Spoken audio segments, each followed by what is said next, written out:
There were once a brother and sister who loved each other dearly. Their mother was dead, and their father had married again, a woman who was most unkind and cruel to them. One day, the boy took his sister's hand and said to her, "Dear little sister, since our mother died, we have not had one happy hour. Our stepmother gives us dry, hard crusts for dinner and supper. She often knocks us about and threatens to kick us out of the house. Even the little dogs under the table fare better than we do, for she often throws them nice pieces to eat. Heaven pity us. Oh, if our dear mother knew. Come, let us go out into the wide world." So they went out and wandered over fields and meadows the whole day till evening. At last, they found themselves in a large forest. It began to rain, and the little sister said, "See, brother, heaven and our hearts weep together." At last, tired out with hunger and sorrow and the long journey, they crept into a hollow tree, laid themselves down, and slept till morning. When they awoke, the sun was high in the heavens and shone brightly into the hollow tree. So they left their place of shelter and wandered away in search of water. "Oh, I am so thirsty," said the boy. "If we could only find a brook or a stream." He stopped to listen and said, "Stay, I think I hear a running stream." So he took his sister by the hand, and they ran together to find it. Now the stepmother of these poor children was a wicked witch. She had seen the children go away, and following them cautiously like a snake, had bewitched all the springs and streams in the forest. The pleasant trickling of a brook over the pebbles was heard by the children as they reached it, and the boy was just stooping to drink when the sister heard in the babbling of the brook, "Whoever drinks of me, a tiger soon will be." Then she cried quickly, "Stay, brother, stay! Do not drink, or you will become a wild beast and tear me to pieces." Thirsty as he was, the brother conquered his desire to drink at her words and said, "Dear sister, I will wait till we come to a spring." So they wandered farther, but as they approached, she heard in the bubbling spring the words, "Who drinks of me, a wolf will be." "Brother, I pray you, do not drink of this brook. You will be changed into a wolf and devour me." Again the brother denied himself and promised to wait. But he said, "At the next stream I must drink. Say what you will, my thirst is so great." Not far off ran a pretty streamlet, looking clear and bright.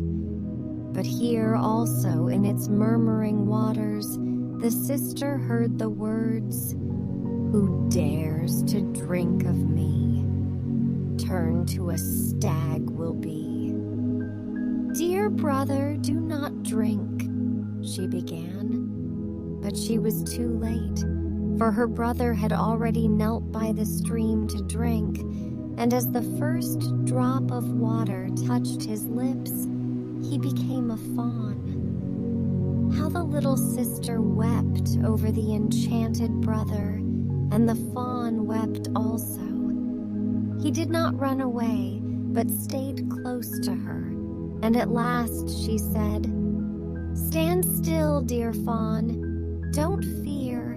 I must take care of you, but I will never leave you." So she untied her little golden garter and fastened it round the neck of the fawn. Then she gathered some soft green rushes and braided them into a soft string, which she fastened to the fawn's golden collar, and then led him away into the depths of the forest. After wandering about for some time, they at last found a little deserted hut, and the sister was overjoyed, for she thought it would form a nice shelter for them both. So she led the fawn in, and then went out alone to gather moss and dried leaves to make him a soft bed. Every morning she went out to gather dried roots, nuts, and berries for her own food, and sweet fresh grass for the fawn, which he ate out of her hand, and the poor little animal went out with her and played about as happy as the day was long. When evening came and the poor sister felt tired, she would kneel down and say her prayers, and then lay her delicate head on the fawn's back, which was a soft, warm pillow on which she could sleep peacefully. Had this dear brother only kept his own proper form, how happy they would have been together. After they had been alone in the forest for some time, and the little sister had grown a lovely maiden, and the fawn a large stag, a numerous hunting party came to the forest, and amongst them the king of the country. The sounding horn, the barking of the dogs, the holloa of the huntsmen resounded through the forest, and were heard by the stag, who became eager to join his companions. "Oh dear," he said, "do let me go and see the hunt. I cannot restrain myself." And he begged so hard that at last she reluctantly consented. "But remember," she said, "I must lock the cottage door against those huntsmen, so when you come back in the evening and knock, I shall not admit you unless you say, 'Dear little sister, let me in.'" He bounded off as she spoke, scarcely stopping to listen, for it was so delightful for him to breathe the fresh air and be free again. He had not run far when the king's chief hunter caught sight of the beautiful animal and started off in chase of him, but it was no easy matter to overtake such rapid footsteps. Once, when he thought he had him safe, the fawn sprang over the bushes and disappeared. As it was now nearly dark, he ran up to the little cottage, knocked at the door, and cried, "Dear little sister, let me in."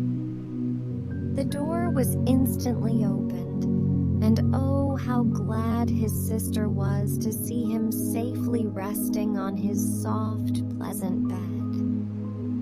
A few days after this, the huntsmen were again in the forest, and when the fawn heard the holloa, he could not rest in peace, but begged his sister again to let him go. She opened the door and said, "I will let you go this time, but pray do not forget to say what I told you when you return this evening."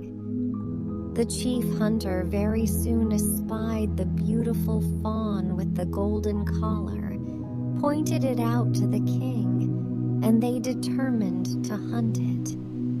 They chased him with all their skill till the evening, but he was too light and nimble for them to catch, till a shot wounded him slightly in the foot, so that he was obliged to hide himself in the bushes, and and after the huntsmen were gone, limp slowly home. One of them, however, determined to follow him at a distance and discover where he went.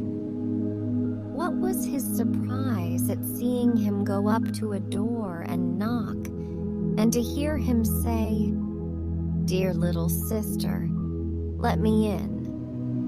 The door was only opened a little way and quickly shut, but the huntsman had seen enough to make him full of wonder when he returned and described to the king what he had seen. "We will have one more chase tomorrow," said the king, "and discover this mystery." In the meantime, the loving sister was terribly alarmed at finding the stag's foot wounded and bleeding. She quickly washed off the blood and, after bathing the wound, placed healing herbs on it and said, "Lie down on your bed, dear fawn, and the wound will soon heal if you rest your foot." In the morning, the wound was so much better that the fawn felt the foot almost as strong as ever, and so, when he again heard the holloa of the hunters, he could not rest. "Oh, dear sister, I must go once more. It will be easy for me to avoid the hunters now, and my foot feels quite well. They will not hunt me unless they see me running, and I don't mean to do that." But his sister wept and begged him not to go. "If they kill you, dear fawn, I shall be here alone in the forest, forsaken by the whole world. And I shall die of grief," he said, "if I remain here listening to the hunter's horn." So at length his sister, with a heavy heart, set him free, and he bounded away joyfully into the forest. As soon as the king caught sight of him, he said to the huntsman, "Follow that stag about, but don't hurt him." So they hunted him all day, but at the approach of sunset, the king said to the hunter who had followed the fawn the day before, "Come and show me the little cottage." So they went together, and when the king saw it, he sent his companion home and went on alone so quickly that he arrived there before the fawn, and, going up to the little door, knocked and said softly, "Dear little sister, let me in." As the door opened, the king stepped in, and in great astonishment saw a maiden more beautiful than he had ever seen in his life standing before him. But how frightened she felt to see, instead of her dear little fawn, a noble gentleman walk in with a gold crown on his head. However, he appeared very friendly, and after a little talk he held out his hand to her and said, "Wilt thou go with me to my castle and be my dear wife?" "Ah, yes," replied the maiden, "I would willingly, but I cannot leave my dear fawn. He must go with me wherever I am." "He shall remain with you as long as you live," replied the king, "and I will never ask you to forsake him." While they were talking, the fawn came bounding in, looking quite well and happy. Then his sister fastened the string of rushes to his collar, took it in her hand, and led him away from the cottage in the wood to where the king's beautiful horse waited for him. The king placed the maiden before him on his horse and rode away to his castle, the fawn following by their side. Soon after, their marriage was celebrated with great splendor, and the fawn was taken the greatest care of and played where he pleased, or roamed about the castle grounds in happiness and safety. In the meantime, the wicked stepmother, who had caused these two young people such misery, supposed that the sister had been devoured by wild beasts and that the fawn had been hunted to death. Therefore, when she heard of their happiness, such envy and malice arose in her heart that she could find no rest till she had tried to destroy it. She and her ugly daughter came to the castle when the queen had a little baby, and one of them pretended to be a nurse, and at last got the mother and child into their power. They shut the queen up in the bath and tried to suffocate her, and the old woman put her own ugly daughter in the queen's bed, that the king might not know she was away. She would not, however, let him speak to her, but pretended that she must be kept quite quiet. The queen escaped from the bathroom, where the wicked old woman had locked her up, but she did not go far, as she wanted to watch over her child and the little fawn. For 2 nights, the baby's nurse saw a figure of the queen come into the room and take up her baby and nurse it. Then she told the king, and he determined to watch himself.